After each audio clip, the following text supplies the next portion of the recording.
So this next group that we're going to be welcoming to the stage has formed a network for disaster response that's filling a highly valuable need in our communities of color. The Disaster Resilience Learning Network is a network committed to advancing equitable disaster resilience for people of color through healing-centered, culturally grounded collaborations and sustainable practices.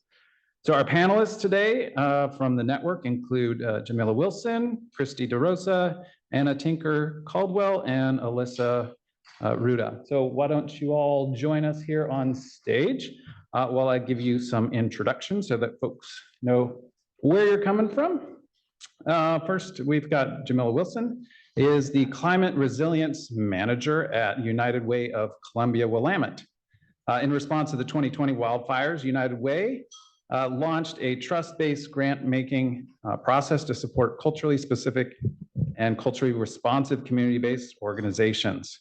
And this led to the formation of this network that they're going to be talking about today.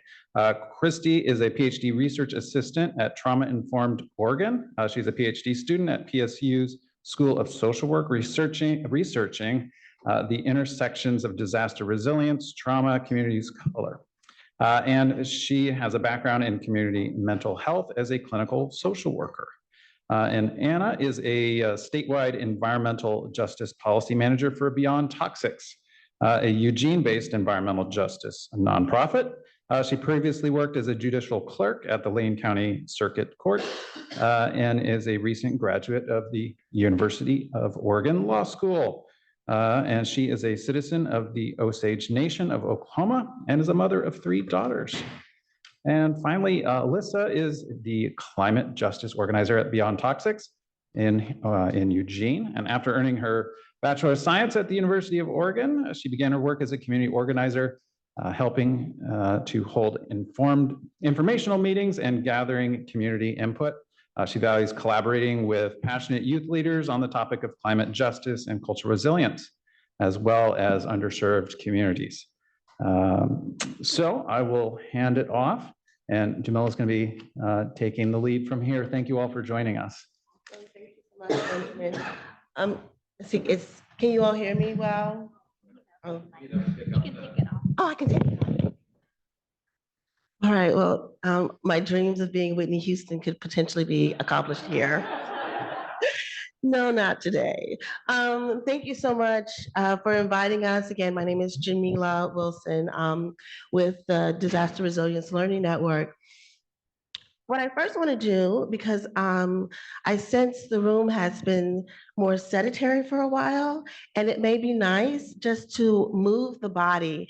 One of the things that we like to focus on within the network is acknowledging the value of movement as it relates to healing, and how physiologically the body responds to movement, to sound, as a way of healing itself. So if you will indulge us, we would like to add movement to our presentation as well. So just be prepared that this is a up and down experience, okay? But yes, as we shared, the Disaster Resilience Learning Network, our mission is committed to advancing equitable disaster resilience for people of color, and most importantly, by people of color.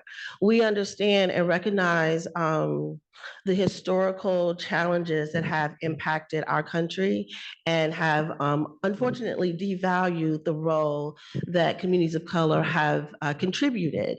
And what we want to do is advance and amplify that role and recognize that there's so much within communities of color that can help lead and guide us as we navigate these horrific times of disaster and trauma. And so we use this through a healing-centered, culturally grounded collaboration and building sustainable practices. One of the things that we use as sort of our framework to ground us is the social resilience framework. This is something that Oregon Health Authority put together a few years ago, focusing on social resilience and how do we create these relationships. Focusing a lot on bonding forging relationships, understanding that human beings need connectedness in order to survive, and particularly when involved and experiencing trauma and disaster, that social connectedness becomes even more relevant. And not just a connectedness, but one that is rooted in cultural practices, dance, movement, singing, food, all these things can sometimes feel irrelevant when disasters are happening, and specifically within the response and recovery space. But humans are not widgets, and widgets don't necessarily require a lot of engagement in order to function, but humans do. Humans require engagement with other humans, with nature, with all living beings. And so we want to add that as a part of what response and recovery looks like, and building those relationships. The other piece is bridging. Within our network, we have represented the Latinx community, the indigenous community, African communities, all types of communities are a part of this. And those communities don't necessarily have relationships prior. And it's important that we're bonding and creating and bridging those relationships together, and also bridging it with the dominant culture. Like, we are all experiencing these disasters together. I think yesterday we talked about how in some disasters, they don't discriminate. It impacts us all. And so we don't want to pit one another, pit against one another. We want to find relationships where we are bridging. And then finally, linking. So like the relationships that we need to forge with government is just as important as the relationships we have to forge within our communities. And so a part of that social framework is linking back to the power source, but not seeing the power source as an entity disconnected from us, but seeing it again, in relationship. So this is one of the frameworks we use as forging and creating our network. The other piece is trauma informed, and I'll leave time for my colleague to speak about that. But also the healing centered, and recognizing that we have the answers. We have the answers amongst ourselves, and that we create spaces for us to hold space for that to happen. And one of the things that we've done through our network is provide our members with funding, with resilience grants. And those resilience grants have allowed members who have been impacted by the wildfires to connect back to the community, to create social connectedness that brings folks back into nature, bring folks back into relationships with one another.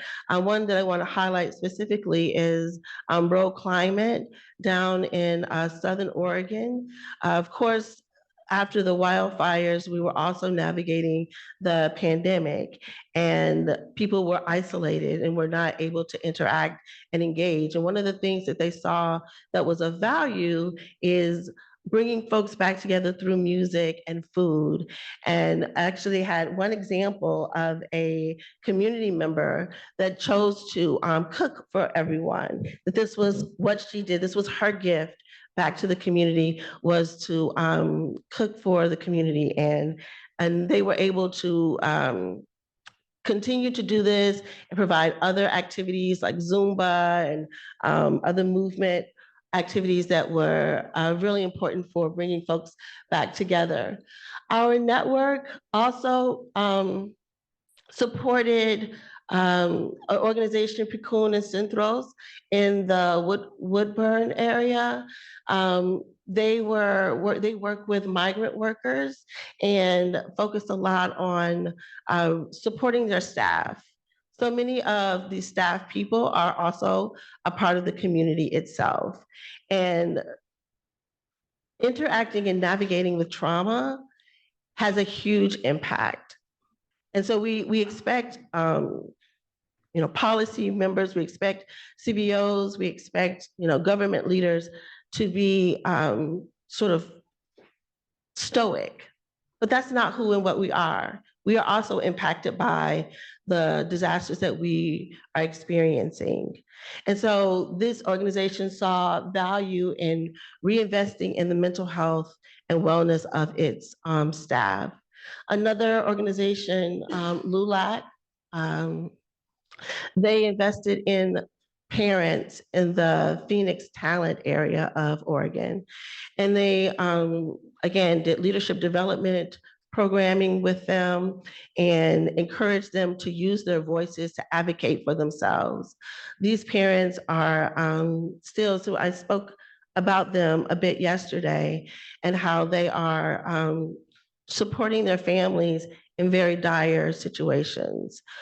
Children are being bused from Medford into the schools and the communities that they know and that bring them comfort. And so it's important that we remember that they are necessary for our recovery.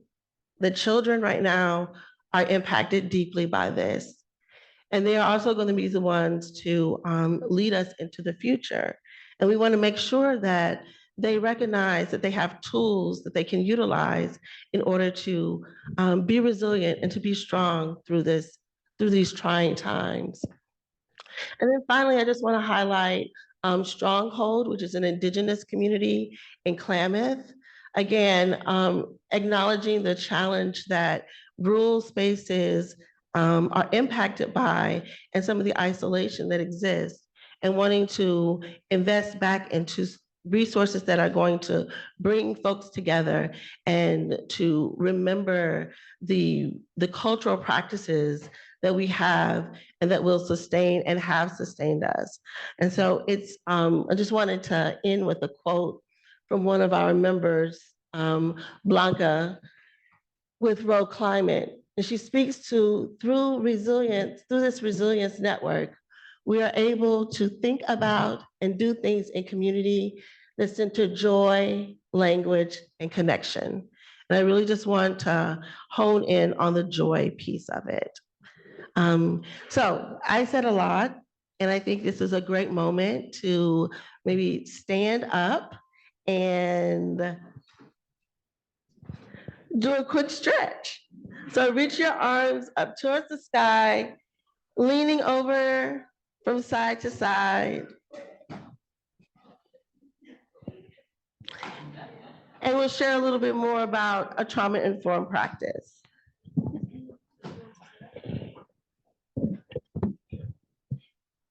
Awesome. Thank you so much, Jamila.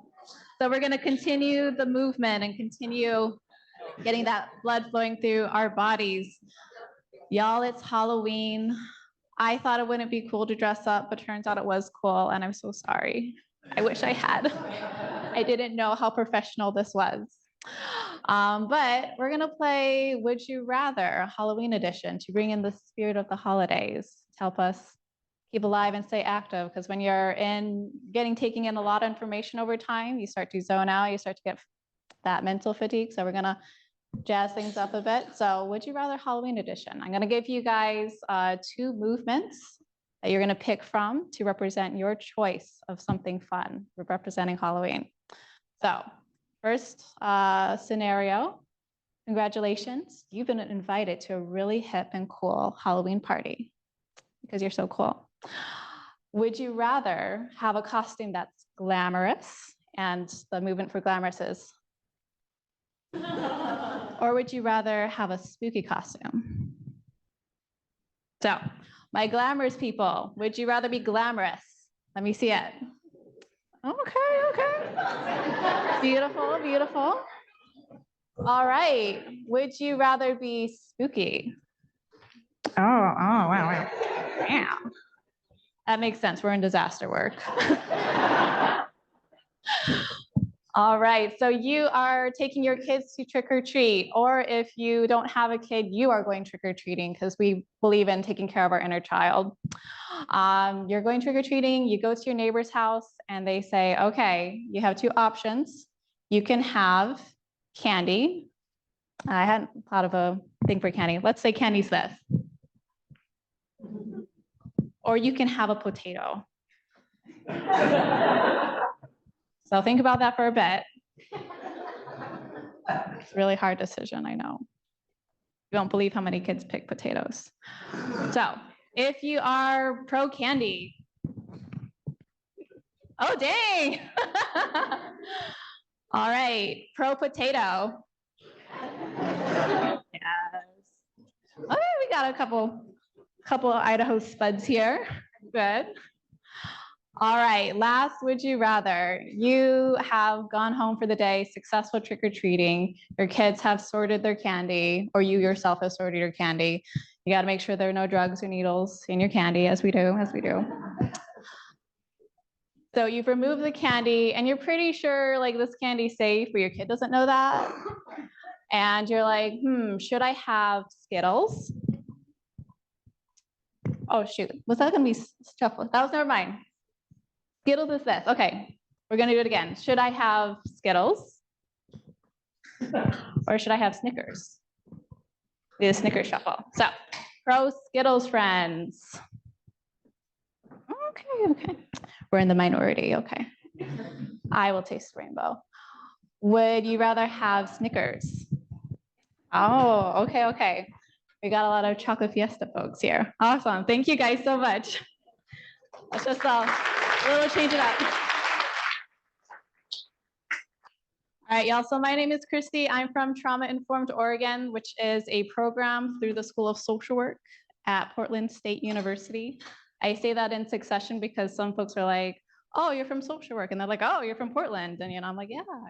We try not to be fully associated with them sometimes. We do our best.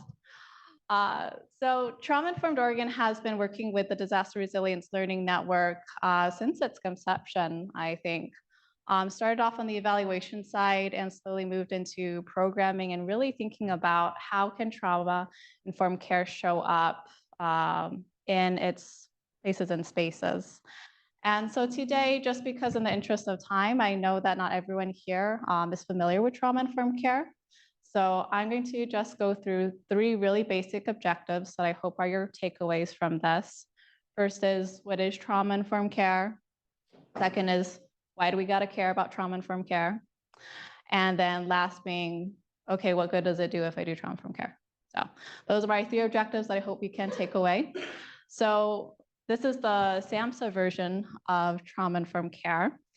So that you're gonna see on the slide. And essentially, trauma-informed care is an organizational engagement tool that embeds trauma theory in its policies, practices, and procedures. Now, I know off the top of your head, some of y'all be thinking, yo, man, I'm not a behavioral health therapist. I'm not cool like that. I don't know anything about trauma. I can't do this. And the cool thing about trauma-informed care, TIC, is actually originated from the housing sector, because they realized that when they were trying to do the housing first movement, they get folks into housing and then they would disengage and disappear because we weren't embracing and integrating how trauma shows up in our physical environments and our policies and how we engage with people. And so we call it an engagement tool because people disengage when they're experiencing a trauma moment. So in terms of integrating trauma-informed care in the disaster sector, we don't actually need to know, we don't need a master's degree in psychology. We just need really basic fundamental information about trauma and how it impacts our systems and thereby our body systems and thereby our organizational systems. So how many people here have been on a roller coaster before? Yeah, disaster. I knew it. So can anyone just off the top of your head, just shout out what happens in your body typically when you're on a roller coaster? Adrenaline. Adrenaline, yes. What else? Stomach drops, yes.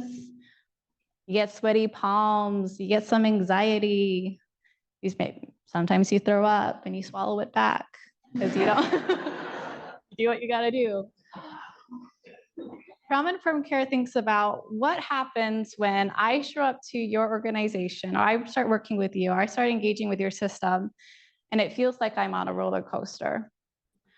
And what we know about being on a roller coaster and trauma response is sometimes when we're in that activated state, one, it's really hard for us to maintain sustained attention. We're really good at noticing everything all at once, but it's really hard for us to focus.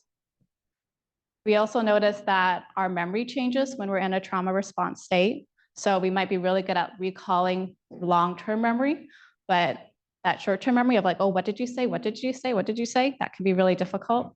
We notice we take in a lot of sensory input. If you think about roller coasters, you're like, oh, I noticed the wind on my face. I noticed like the sun in my eyes. So we take in a lot of like sensory input.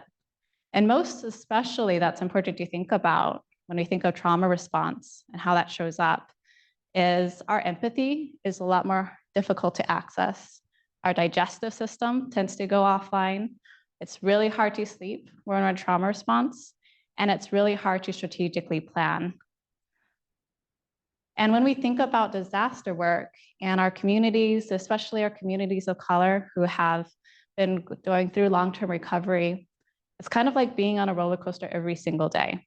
We go home to our nonprofit organization, wherever we work, and we're on a roller coaster. And then especially for the communities represented today, we go home and we work with our families, our neighbors, and our friends, and we stay on that roller coaster. So trauma-informed care is, I'll just read the slide. So a program or organization or system that is trauma-informed care, trauma-informed recognizes and realizes the widespread impact of trauma throughout the disaster sector, and also recognizes there's multiple pathways for recovery. When we get off a roller coaster, usually like hug your friend, like, oh, thank goodness you're alive. I'm so happy. You think, oh, thank goodness. And you like, you talk to your friends, you talk to your family, you walk physically off. And these are all different signs that our body knows for how we can regulate our nervous system that sometimes our organizations aren't equipped for. And we don't have places for grief. We don't have systems in place for those regulating practices. And instead, our systems can actually re-traumatize and restart the nervous system. So trauma-informed care recognizes how trauma shows up and therefore responds by integrating trauma theory into policies, practices, and procedures, and actively seeks to resist re-traumatization. Because we all recognize that we can't necessarily stop trauma from happening. Trauma and stress is a very human experience, but by how you show up, we can prevent and mitigate the impact of trauma and also resist re-traumatization as people enter into our systems.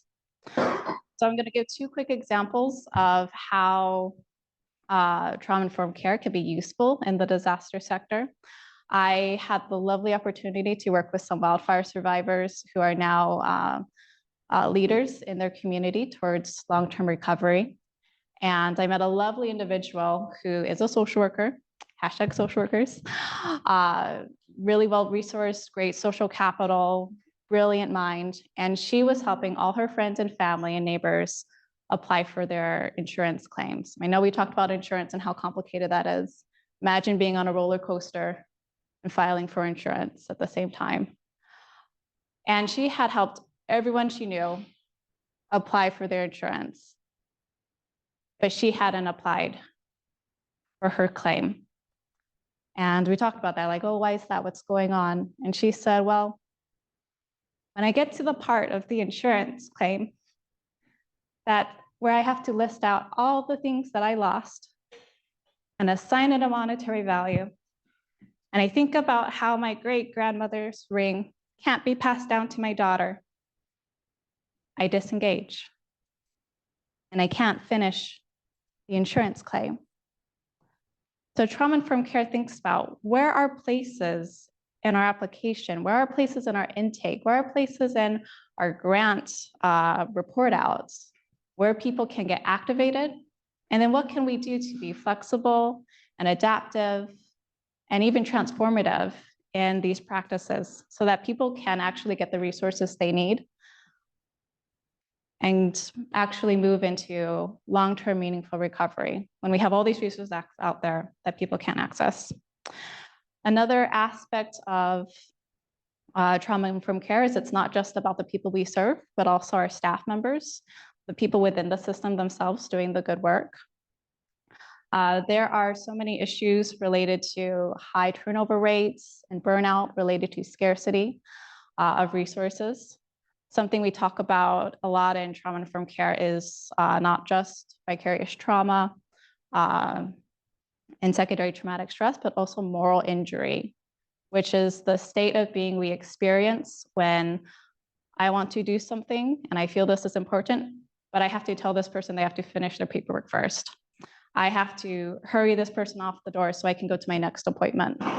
And that over time, that moral injury becomes so acute that we experience staff shortage. We go home at the end of the day, we open our fridge, and we have no idea what to make because we've used up all our bandwidth for the day, and we're just burnt out. So trauma-informed care recognizes when we're meeting someone on a roller coaster, and we ourselves have been on a roller coaster for 3 years, it's really hard to make those meaningful decisions and think creatively about what we can do. So trauma-informed care has been working with different organizations to implement trauma-informed care, as well as integrate trauma-informed care into the Disaster Resilience Learning Network. And we have, when we get to the slide, we have a really, next slide. There you go. We have a really cool tool for y'all. It's called the Trauma-informed Care Implementation Tool, and it helps organizations measure where they are and related to trauma-informed care at a really holistic lens, and then implement it over time through strategic planning, similar to a fidelity tool or the zero suicide tool if you're familiar with that. And the great thing about this tool is, again, it's not related just to the mental health sector. We've worked with some government programs, we work with daycare, we work with local Goodwills, and all sorts of organizations for thinking about how does trauma show up in my organization for the people we serve and for our staff, and how can we transform our policies and practices and procedures so that we can resist re-traumatization. And on the last slide, this is my final thing I'm going to say. Trauma-informed care can take all the things that we experience in high stressful work environments and offer meaningful and new ways that we can approach trauma-informed care.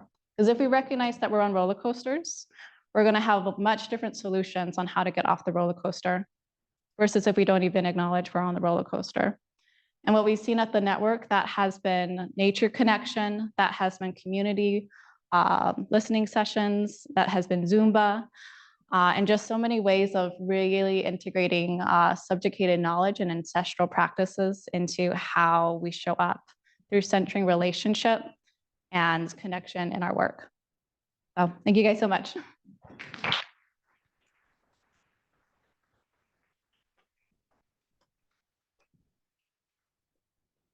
All right. Hi, everybody. I just wanted to first of all say thanks to Jamila and Christy for having us. My name is Anna Caldwell. My colleague Alyssa and I are from Beyond Toxics.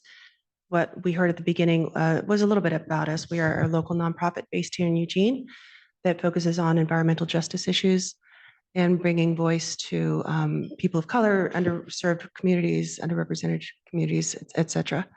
I'm going to pass it over to Alyssa now, and she's going to talk. Oh, well, at first, I'm going to give you a quick what we're going to be doing, just a quick kind of overview of what we've been doing along these lines, along the forestry and management fields. We have our fingers in lots of different pies, but we're just going to kind of talk a little bit about that. She's going to talk about some examples, and I'm going to give us a little bit about some of the policy packages that we as a nonprofit helped to kind of push through the legislations. But Alyssa's going to start. I also have a movement activity for us if we'd like to stand for a moment. So in the spirit of Halloween, I know it's daytime, but we are going to reach up, reach for the moon, try to grab it, and then we are going to give out some lovely howls. Ready? On 3, or just go for it. Let's do it. Ah! Beautiful. Now we're gonna reach down and try to grab our pumpkins, and then we're gonna lift them up and then just chuck them. Go for it. Yeah, lovely. Thank you. That was wonderful. Um, so I will start by discussing some of the work that we do through the Disaster Resilience Learning Network. We can go to the next slide. What we have going on right now is a youth education cohort for BIPOC high school students in Lane County. Through this, we're able to discuss topics of climate justice, environmental justice, and climate resilience through emergency preparedness. Now, this means physical preparedness, grabbing our emergency go bags, what we should pack with us, how to be physically prepared, as well as how to be mentally prepared, understanding different responses when we're faced with emergency and disaster and how to work through that. As well as different examples of community organizing. We are able to connect with other organizations and see the work that's going on locally. As well as just personal wellness. This is a safe space where we can discuss our lived experiences, our worries, our traumas, and just connect in a safe space. We also discuss cultural resilience through trauma healing, as well as food sovereignty. We were able to visit a garden, part of the Huerto de las Familias, and there they discuss, the empowerment that comes with growing our own food and the significance of it, as well as having culturally significant food that we can grow. And we also have some collective art making. Another form of kind of emergency preparedness that we've worked with is some research.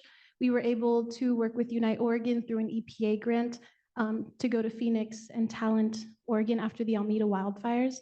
We were able to set up some air quality monitors to understand the difference between indoor air quality and outdoor air quality after the wildfire, because we were still getting, people were still contacting us saying that they were feeling really sick after the wildfire. So what that dynamic looks like, as well as taking soot samples in people's homes. The results of this is that air quality, indoor air quality is the same, if not worse, compared to outdoor air quality, which is unfortunate because a lot of times after the wildfire, when we see, the stuff in the air, we go inside, we shut our doors, we shut our windows, and we think, maybe we're safer. Unfortunately, especially in older homes and manufactured homes, which was the case in this area, it's not entirely true. It can be also very dangerous inside of our homes. As well as the soot testing showed that there was soot inside of most of the homes. So the main takeaways from this was that, for one, there is a need for air quality monitoring, because it's pretty important to be able to look online or just have the information available on the air quality around our homes, especially around wildfires. And also just how to be prepared as a community. We were able to have informational meetings where we brought in people to discuss emergency preparedness in these situations, as well as give out emergency preparedness kits. And also the need for translated materials. There's a pretty significant Latina community in Phoenix and Talent, Oregon, but it's difficult to find translated materials or have translated conversations. So that was just some of the key things that came out of that study. There was also an understanding that air purification devices is very important. And thankfully, through the Oregon Health Authority, in Lane County specifically, we were able to distribute some air purification devices, because now wildfires are moving more into Lane County. So we were given the opportunity to distribute these devices to medically vulnerable households. And so far, we've been able to distribute 130 air purifiers, thankfully. And that's kind of summing up I kind of went through that a little fast, but that's some of the work that we've been doing. And I'll turn it over to Anna to talk about more of the legislative side of things. Alyssa talks really fast. Okay, so, all right, so we as an entity, Beyond Toxics, we served on a steering committee of a coalition to help shepherd a particular climate resilience package bill, which was HB 3409 and HB 3630. And within that package there was quite a few other bills, and one of them specifically was SB 530. The climate resilience package successfully passed in the 2023 Oregon State Legislature. I'm going to talk a little bit about what was in that and what that means. Like I said, as part of that package, SB 530 was also passed, and that particular bill establishes state policy regarding natural climate solutions. Let's see. So yeah, we served on a steering committee to help shepherd this bill package forward, being part of the coalition advocating for its package. SB 530 supports the viability of Oregon's forest owners, farmers, and ranchers by investing in natural climate solutions.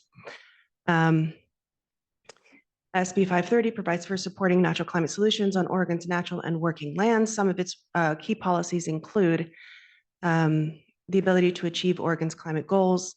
Its natural climate solutions support Oregon in achieving the 2035 and 2050 carbon sequestration goals recommended by the Oregon Global Warming Commission, as well as it advances the strategies identified in the Natural and Working Lands proposal adopted by the Oregon Global Warming Commission in 2021.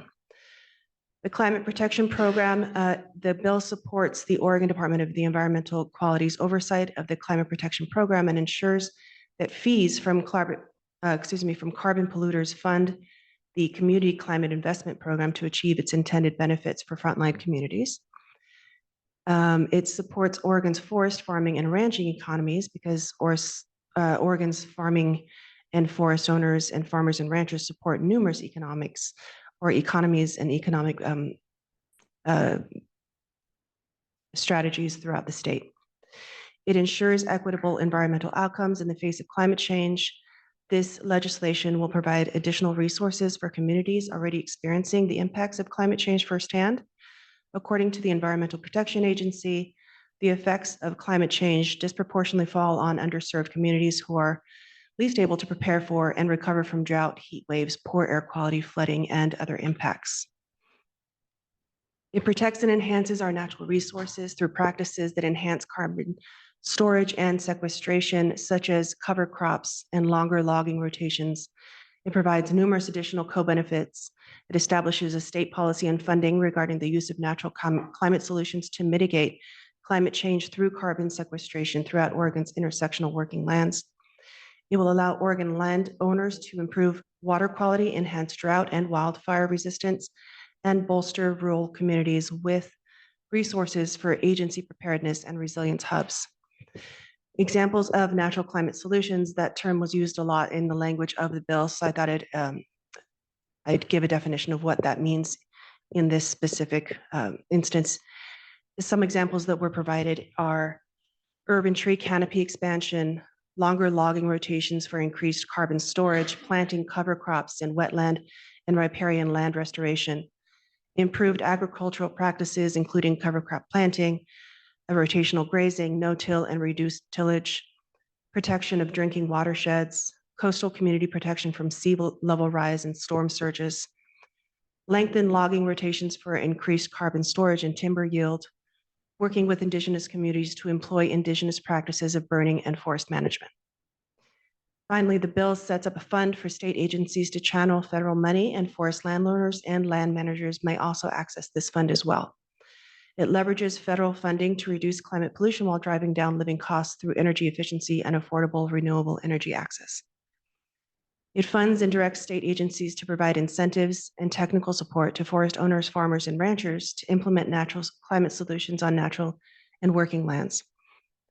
The funding will turn it into, hopefully, into voluntary incentives flowing to farmers, forest owners, ranchers, et cetera, to give them the tools and support they will need to start implementing those aforementioned natural climate solutions on their own lands. In addition, there is funding provided for in the package for land acquisition, which could help tribes purchase their lands back. As part of that package, there is an additional bill, which we were really proud of the fact that it was included in the package and that we were able to be a part of helping it to go through, which is HB 2990, which is the community resilience hubs.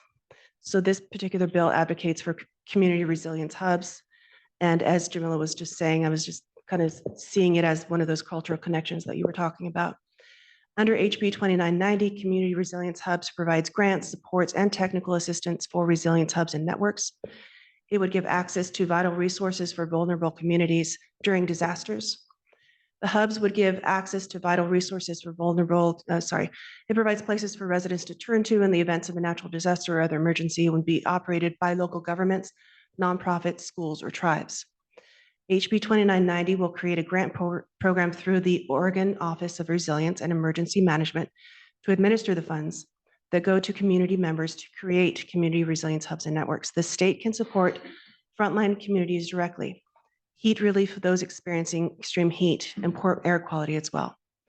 Community resilience hubs are trusted places with networks of care designed by and for local communities that they serve. They will cultivate physical, social, and ecological well-being with a sense of belonging and safety. The hubs will support day-to-day life and activities during disruptions and recovery efforts, before, during, and after climate-related emergencies and other natural disasters. Each community will design its own hub to reflect what works for them, whether that is a resource, navigation, community gardens, workforce readiness, family activities, a cool place during extreme heat, emergency beds during wildfire evacuations, mental health services, or warmth and safety during power outages from freezing weather. The hubs that would be funded by House Bill 2990 would be places for residences to turn to in the event of a natural disaster or other emergency, and would be operated by the local governments, nonprofits, schools, or tribes. So those are some of the most recent legislative activities that Beyond Toxics and our cohorts and our other friends have been working on. And we're really proud of just the fact that we have been able to get that passed and through the legislation. And that is it from me. And I'm going to pass it back to Jamila. Yes, I want to thank all of our panelists.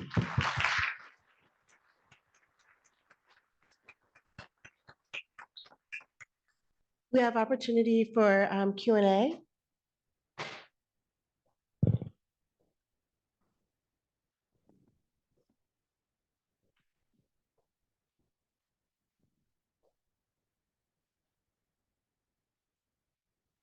I don't have a question, but I just wanted to thank you guys for your work. It's been unique. Thank you. Thank you.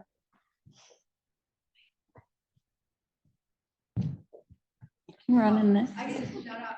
Will the resilience hubs provide the kinds of flexible, direct funding support that folks have been asking for the past day and a half?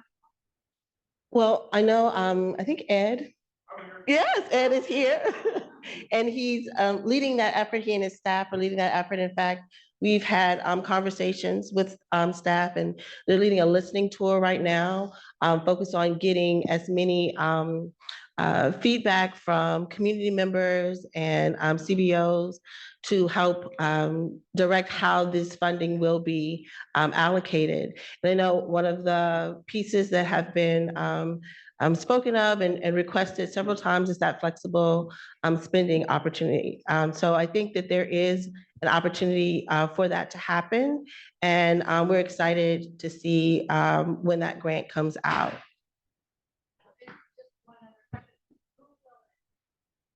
Then figured out what agency would administer it? Yes, it's the Oregon Department of Human Services, their Resilience Emergency Management. Is that correct? Okay. That's right. Very good. And the answer is yes, it's going to be flexible. Awesome.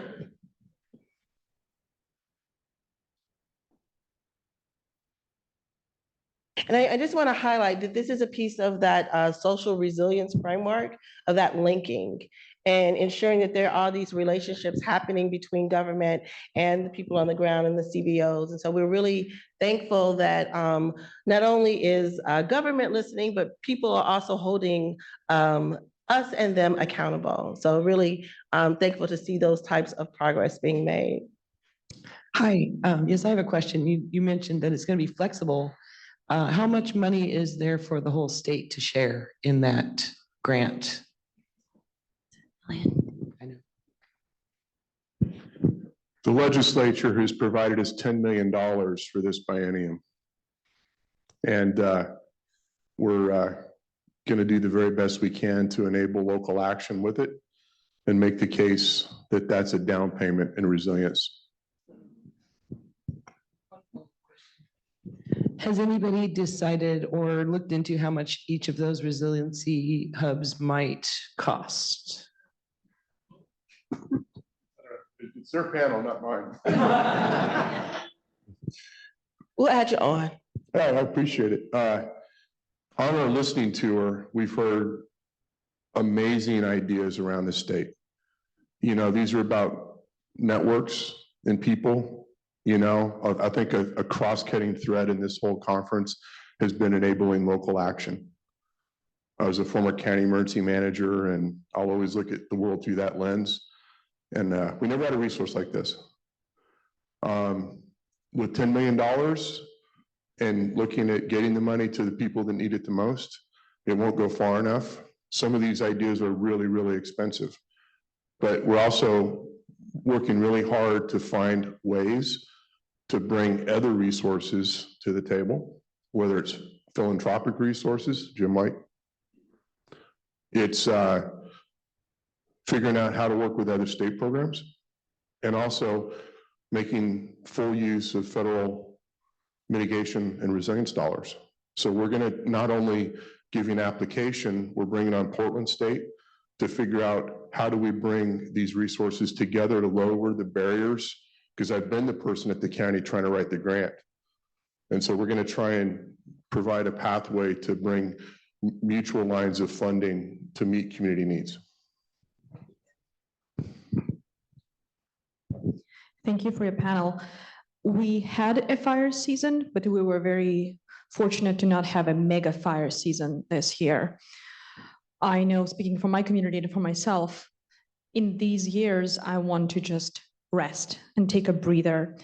Could you please share some tips and strategies from your work about how you keep disaster resilience forefront of mind and conversations in a year that did not necessarily bring urgency of disaster resilience to the front? Thank you. That's an excellent question, and thank you for that. Rest is extremely important in the preparation for resilience and as a part of resilience. One of the things that we do really provide priority for is again, community and being in conversation with one another. Storytelling has been used as a phenomenal tool to bring connectedness and to help keep the conversation alive, but in a way that is not re-traumatizing, but in a way that's healing. And so we really emphasize the value of storytelling and building those relationships. I think, yes, there wasn't like a federally declared fire, but I have engaged and worked with folks in the room and in this community have been supporting like the long-term recovery groups that have been supporting smaller and significant fires that have been happening around the state. And so it's really valuable that, I think, to Christy's point of adding trauma-informed practice and care into our process and procedures so that we're not re-traumatizing and that we are supporting and celebrating that resilience that exists within the human spirit. Matt McCray, I work for Lane County over here. I'm the disaster recovery manager for Lane County. And Christy, I really appreciate your comments about trauma-informed services. Question for you about whether you're aware of an individual or organization, perhaps as Trauma-Informed Oregon, who provides the kind of service of helping a local government, for example, take a look at their practices and policies and procedures to evaluate those for the potential to re-traumatize individuals or to be difficult for traumatized individuals to navigate. There's a question there. Thank you so much for the question. So I will say that the tool that I had presented earlier in the presentation, that is a tool that is designed for organizations to assess where they are in terms of trauma-informed care. And one of the indicators for that includes assessment of the physical environment, as well as policies, practices, and procedures. So through the tool, we can offer a really holistic means of assessing our organizations for where we are in terms of trauma-informed care and where activating points might be. And I will say in terms of this sector, BEF has done really great work in terms of collaborating with emergency managers to do trauma-informed care training cohorts as well. And there's opportunity for train the trainers as well, so that people can like go out and implement it within their own organization and do independent assessments as well. So a couple different points, depending on where you want to go. Great, thank you. And BEF, can you clarify who that is? I don't remember what Is that BEF stands for. Bonneville Environmental Foundation, or is it a I different? think BEF? so. I think Okay. so. I just type in BEF. Thank you. Hannah Bueller, I believe, is the lead for that and who we worked for, or who we worked with to design a emergency management specific trauma-informed care training series. So I recommend that and the iLab for implementation of trauma-informed care. Hi, Tessa with the Jackson County Community Long-Term Recovery Group. I have a question for you, Christy. In the Rogue Valley, we have a significant shortage of mental health providers. And we've seen that when our survivors are ready to seek support, that they have to wait 6 months to get in, and how critical it is to have support available when people are ready to talk to someone. I was wondering if you had any advice for how to reach our community in a more low barrier way. Oh, that's such a good question. Thank you so much. Yeah, I think we have to acknowledge how the mental health sector has been so siloed from the disaster field, as well as pretty much so many sectors in terms of how mental health and mental health treatment has been stigmatized. And in that process, I feel, especially with the role of how insurances decide what is evidence-based and what is treatment, we've moved into a really Western model of individualized micro-level treatment and how we think about mental health. But the beauty and the terrible thing about disasters is it's a collective experience and community-based when we think about how trauma shows up in our communities. And with that, there are opportunities for us to consider how mental health literacy and basic skills can be implemented. So at Trauma Informed Oregon, we're actually going to be launching a research project next year that's going to think about how we can develop a developmental multi-module approach to crisis incidents that can be implemented within organizations. So moving from the prevention side to the long-term care side so that there are basic understandings of trauma response protocols. But I've been working a lot with the Hearth in Southern Oregon and Ashland area, and they've been doing some really beautiful work about mental health literacy from a storytelling perspective. I know in the 2020 fires, they trained a bunch of volunteers to infiltrate like disaster relief areas and really just be trained storytellers and story listeners and give people opportunity to process the things that they had experienced. So we've seen a lot of like that combination of easy access where people can enter into those spaces and decrease mental health stigma, as well as thinking about how we can implement trauma-informed care into our system so that we already have protocols in place. But I think as well as the greater also part of the conversation is how can we also support the mental health sector? So, which is experiencing, I think, very similar issues with under-resourced and staff shortages. So thank you so much for that question. I appreciate it. Hi, my name's Mike. I'm a therapist here. Hi, Christy. And here in Lane County, one of the forms that we're forming community that's becoming more and more prevalent is through grief circles and processing trauma through grief. And there's one in particular coming up this Friday at the First United Methodist Church here in Lane County. So finding grief hubs and ways of forming small communities together is becoming common around Everyone talk to climate Mike. issues. He does good work. Right. Anyone else?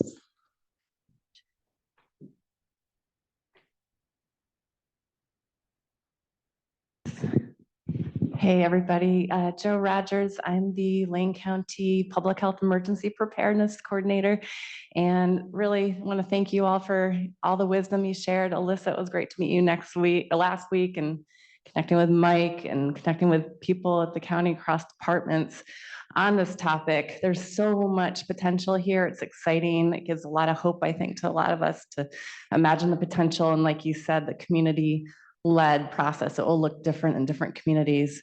I mostly wanted just to introduce myself and let you know that my role exists. It's a pretty new one to the county. And I really look forward to making more connections with all these different groups here.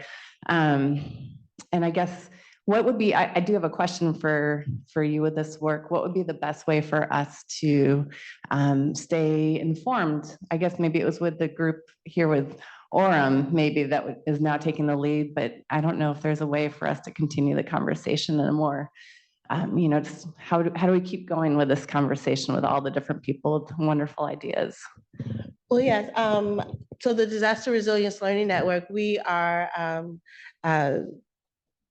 getting a website. So we're still in that process. I'm really excited about it. But I think the organizations like Beyond Toxic and other organizations within the state, those small CBOs that may not have like the capacity, but are doing some really phenomenal work in building those collaborations and partnerships. So I would put the onus back on the government side. So the county representatives and long-term recovery groups to continue to make those connections and build those relationships. I think what Mike offered with the grieving circles are extremely important. These are spaces that we can collaborate, network, and find those partners. And we'll do our very best as a network. Again, we're relatively new, but really excited about it. I think I just want to acknowledge Jim and the work that he does with the nonprofit organization and forging and creating spaces for our network to be in front of these types of environments is really important. And I know that we are ready for lunch, but what I wanted to offer before we transition is just to take a mindful and intentional breath. We did speak a lot about trauma. We have and are acknowledging grief, and our bodies respond to that. So when we're able to give it a little bit of a cleanse, that is very valuable and important. So I just want to offer a deep, mindful, intentional breath. So inhaling in through the nose, and letting the belly expand with breath. And as you exhale, releasing and letting it go. Thank you all so much for your time and attention.